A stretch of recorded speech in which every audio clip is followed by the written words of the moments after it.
obstacles to moving forward. And so what I've seen is a lot of the folks that come through have a really distorted perception of what normal life is like. Mm-hmm. And they think that normal life is kind of negative, actually. Normal life is routine, it's boring, it's unpredictable. And so what happens is we see folks that, for instance, let's take an example. So a fellow goes in that's in a program, goes and gets a get well job, and it's usually, let's say, not necessarily a most exciting job. It's kind of maybe, in his mind, this is kind of a crappy job, and works it for a couple weeks and says, see, this is sober life. This sucks. This is no good. I'm going back to using. And so that's a complete manipulated distortion of what real life is, or the potential of real life. But now there's some reasons for that. So let's talk about that a bit. So there's actually some real solid reasons why someone would do that. And you would think, well, why in the world would someone do something like that instead of looking for a really good job and applying themselves and being productive and all of that good stuff. So there's some reasons. So let's go over those. So one is, so look, if I've been doing something for 10 years or 5 years, for a long period of time, if I'm going to make a move, I've lost something. I've lost my sense of control. I know what this path is. This path may not be that great, but I know what it is. And I kind of have a sense of control in that, even though I really don't, but I kind of tell myself I do. I know it's going to happen when I take the drug. It's very predictable. It's going to happen every single time. I know exactly how I'm going to feel. I know how I'm going to feel exactly when I don't have the drug, and then what I need to do to fix that. And so I've put myself in my head very much in control of all these different things. So to move forward means I have to let go of my sense of control. So what else does that do? Well, that reduces my sense of comfort, because my comfort is based on my status quo. My status quo stays the same. I'm comfortable. Okay, so I'm eating out of the dumpster, but still it's comfortable because it's predictable. And there is still a sense of control in that. The other part is, once I start moving forward into life, now I'm really hitting some really hard roadblocks, and the biggest one is trust. My core issue, I would say, for most of us in addiction is trust, mistrust. And usually that happens according to Erickson's childhood development schema. That's like the very first bullet point, the very first foundational milestone as a child grows is trust versus mistrust.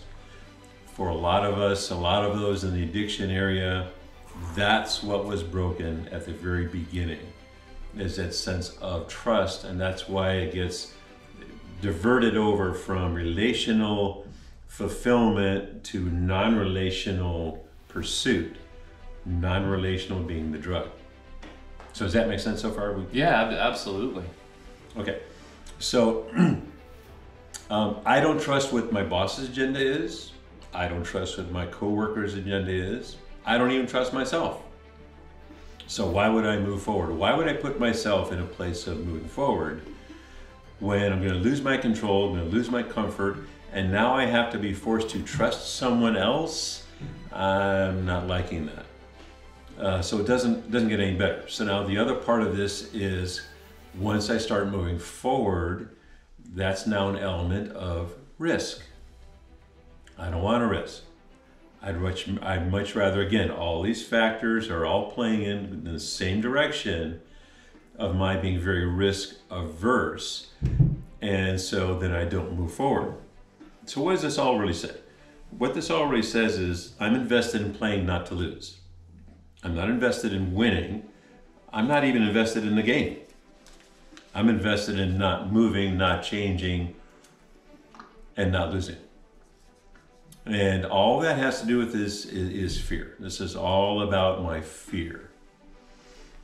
And so that's what we work on. So here's what we talk about in groups as we talk about how do we reset that button.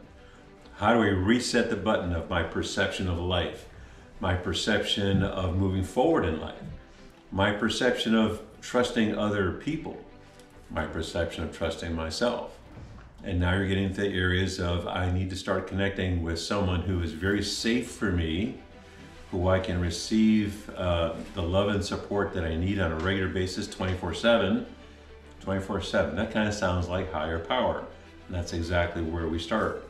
We have to plug into a source that we can trust.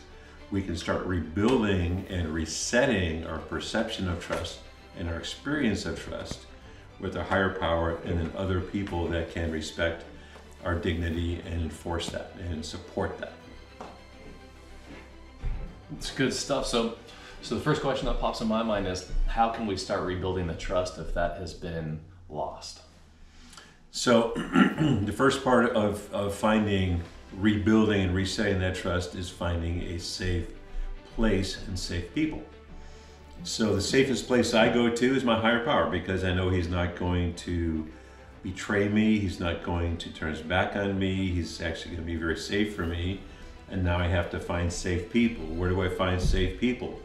I find safe people that will respect my dignity and that I can actually hold boundaries with. I can say, look, this is where I end and you belong.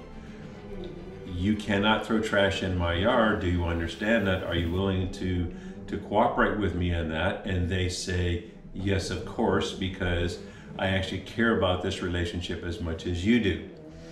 And so they respect my boundaries, and in the context of my boundaries, I create safety. In the context of those boundaries, I can start rebuilding trust because I don't have to be so fearful. Now I can actually say, you know what, that doesn't work for me, would you please stop? Or I'm feeling very discounted when you say that. So again, we're going back to boundaries. Okay.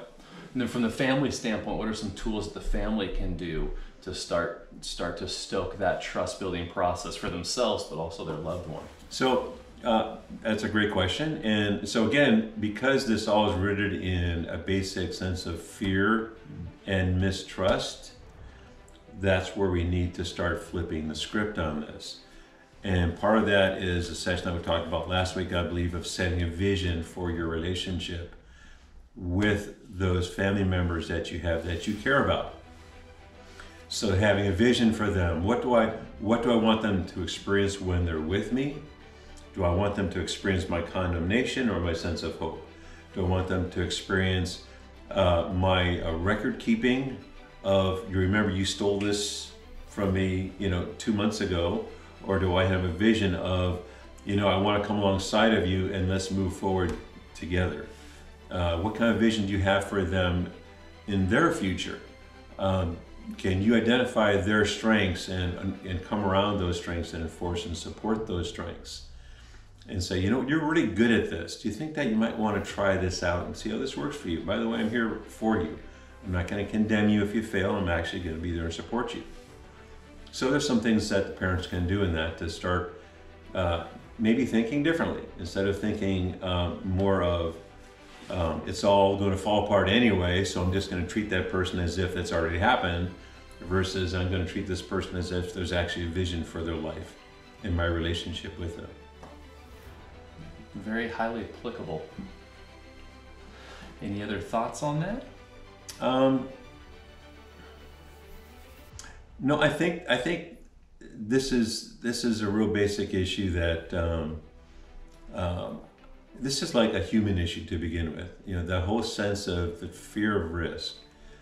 Frankly, a lot of times that happens because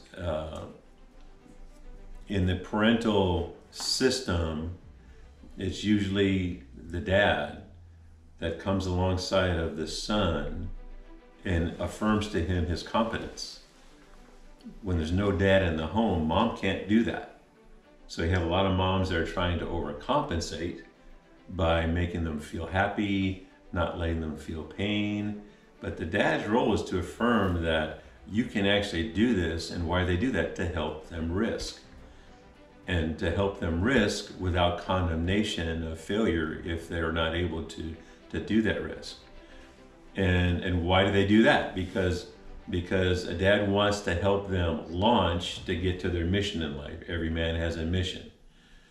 And so we have this problem of and this is a social issue now, just dads leaving the home.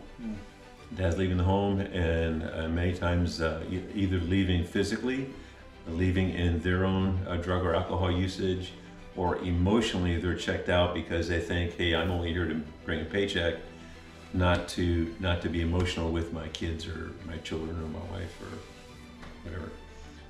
So that's a big issue. So we need to flip that. We need to flip that.